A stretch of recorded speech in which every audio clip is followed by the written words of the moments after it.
Hitler का अधिकार था, तो वहीं उस समय इटली पर मुसोलिनी की तानाशाही चल रही थी। अपनी खूंखार तानाशाही की बदौलत मुसोलिनी ने इटली पर लगभग 20 सालों तक जबरदस्ती शासन किया था। उस समय ऐसा कहा जाता था कि मुसोलिनी हिटलर के जैसा क्रूर नहीं था, फिर भी उसने अपनी तानाशाही के दम पर लोग का जीना मुहाल कर रखा था। बेनिटो मुसोलिनी की तानाशाही आखिरकार उसके मौत के साथ ही समाप्त हुई। आइए, हम आपको विश्व के इतिहास में लिखित क्रूर तानाशाह बेनिटो मुसोलिनी की जीवनी को विस्तार रूप से बताते हैं। बेनिटो मुसोलिनी का जीवन परिचय। नाम बेनिटो मुसोलिनी, जन्म 29 जुलाई 1883, जन्म स्थान इटली, शिक्षा अध्ययन डिप्लोमा, पिता अलेसांद्रो मुसोलिनी, माता रोसा मुसोलिनी, राष्ट्रीयता इटली। बेनिटो मुसोलिनी का प्रारंभिक जीवन। बेनिटो मुसोलिनी का जन्म साल 1883 में 29 जुलाई को इटली के ही उत्तरी पूर्व क्षेत्र में हुआ था। बेनिटो मुसोलिनी के पिताजी अलेसांद्रो मुसोलिनी थे, जो कि पेशे से एक लोहार थे, और बेनिटो मुसोलिनी की माता जी रोसा मुसोलिनी किसी स्कूल में अध्यापिका के पद पर कार्यरत थी। बेनिटो मुसोलिनी के पिता अलेसांद्रो मुसोलिनी ने अपने बेटे का नाम बेनिटो मैक्सिकन राष्ट्रपति बेनिटो ज्वार्जे के नाम पर रखा है। बेनिटो मुसोलिनी अपने तीनों भाई बहन में सबसे बड़े थे। बचपन में बेनिटो मुसोलिनी ज्यादातर समय अपने पिताजी के साथ लोहार के काम में मदद के तौर पर बिताते थे। मुसोलिनी के जीवन पर बचपन से उनके पिताजी का प्रभाव था, जो काफी सुधारवादी लोगों से ताल्लुक रखते थे। बचपन जैसे जैसे बीतता गया, मुसोलिनी को एक बोर्डिंग स्कूल में शिफ्ट कर दिया गया।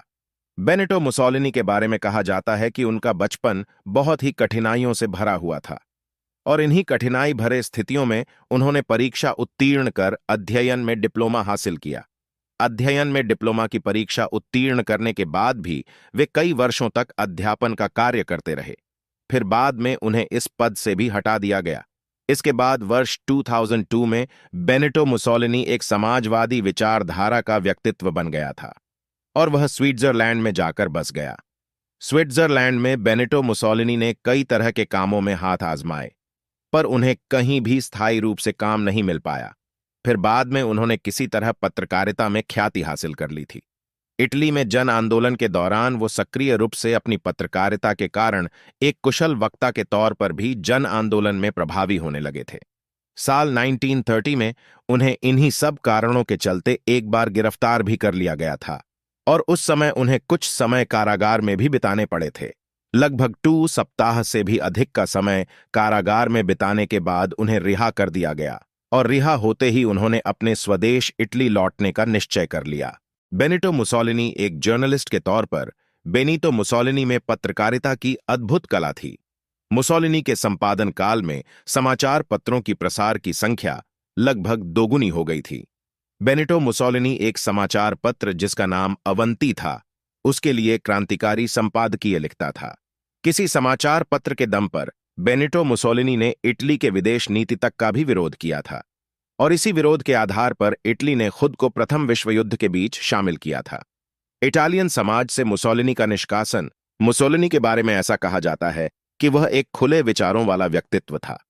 यही कारण था कि उसने सोशलिस्ट पार्टी के अलावा उसके अखबार से भी त्यागपत्र दे दिया। इसके बाद वह अपने देश के सैन्य सेवा में भर्ती हो गया, और भर्ती होने के उपरांत ट्रेनिंग के दौरान वह घायल हो गया। बेनिटो मुसोलिनी द्वारा राष्ट्रीय फांसीवादी पार्टी का निर्माण साल 1919 के मार्च महीने में मुसोलिनी ने समाजवादी युद्ध में भाग लेने वाले अनेक क्रांतिकारियों को और सैनिकों को संगठित किया, जिसका नाम इटालियन कॉम्बैट स्क्वाड लीग था।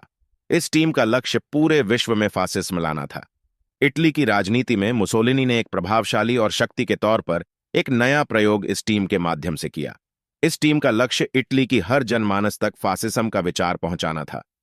मुसोलिनी इटली के प्रधानमंत्री के रूप में ऐसा कहा जाता है कि इटली में कुछ ऐसे हालात बने थे जिसके चलते तत्कालीन प्रधानमंत्री लुइगी फैटा ने अपने पद से इस्तीफा दे दिया। तब मुसोलिनी इस मौके का फायदा उठाकर प्रधानमंत्री बन गया। इसके बाद साल 1935 में मुसोलिनी ने ही अबिनिया पर हमला कर दिया, और यहां से द्वितीय विश्व युद्ध का मार्ग तैयार होता चला गया। विश्व युद्ध में हार के बाद 23 जुलाई 1942 को मुसोलिनी ने अपने प्रधानमंत्री पद से इस्तीफा दे दिया। द्वितीय विश्व युद्ध में मुसोलिनी का प्रभाव इटली के प्रधानमंत्री बनने के बाद मुसोलिनी ने अपने पद का फायदा उठाते हुए अबिनिया पर हमला कर दिया और इसके बाद ही द्वितीय विश्व युद्ध की जमीन तैयार हो गई।